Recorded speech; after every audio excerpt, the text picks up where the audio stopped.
8 9 بس خليك لي يا بيه، فيك شر المرض يا رب، وخليك لنا وعليك. 5 9 معايا عائلين 2 5 انت عارفه 1 7. لا ما اعرفش. الله يكرمك يا ريس، نحب على ايدك، ده انا عندي 7 اولاد، نفسي بس عيالي يعيشوا في الارض تاني، مش عايزه اكتر من كده والله. الحته اللي انت فيها اسمها ايه؟ قرية 14 قرية 14 14 يا بيه. 14 يجعلك. احنا بايتين على الطريق عشان نشوفوك يا ريس. السلام عليكم. عليك علينا يا رب. أنا توحيدة جات محمد سلومي من دمنهور، تبع مركز دمنهور من منة بني موسى.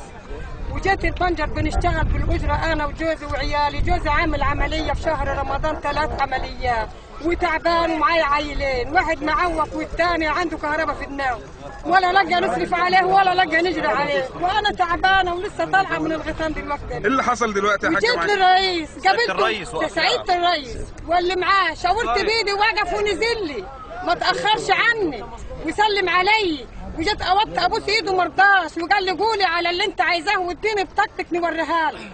وريت له البطاقه، خد البيانات بتاعتها يا بيه، وانا اشكره وجزمته على دماغي ابويا واخويا وانتوا كلكم اهل وساعدوني. فعلا الكلام ده صحيح، حصل قدامنا. الله اكبر. الكلام ده حصل قدامنا صحيح. دلوقتي انا واحد من العرب من اولاد علي، تمام؟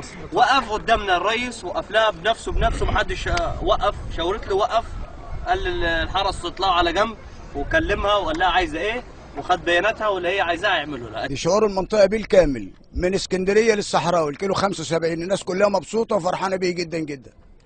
بيجيته دي ان شاء الله يجي خير علينا بفضل الله يعني.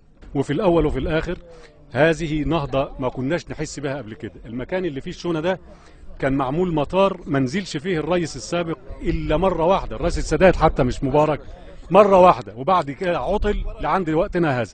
فكون الرئيس يجي في مكان حصاد القمح دي سابقه لم تحدث، وان شاء الله نتمنى انها تحدث بعد كده.